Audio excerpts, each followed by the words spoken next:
ভাড়াটিয়ারা যখন বেশি বেশি করে তখন যা হয়।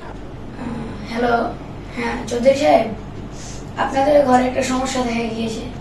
হ্যাঁ, ছোট ঘরে একটা সমস্যা। আপনি কি আসতে পারবেন? হ্যাঁ, বাসায় আসতে হবে। ওকে, তখন আসলে চলবে। ওকে, আচ্ছা, বাই।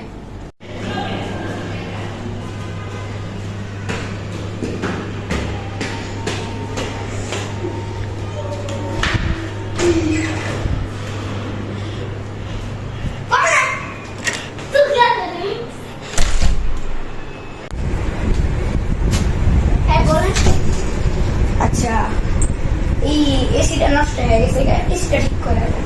এটা তো আপনার এসি, আপনি ঠিক করে নিয়ে নেন, আপনি ঠিক করেন, আমাকে কেন ডাক দিলেন? এটা তো আপনার এসি, আপনার দেখবে করুন। এই এসিটা কি আপনার ঘরে না? এই এসিটা আপনার দেয়ালের লগে লেগে রয়েছে, তাহলে এসিটা আপনার ঠিক করান। আচ্ছা তাহলে সব এই যে এটা দেয়ালের লগে লাগা, এটা দেয়ালের লগে লাগা,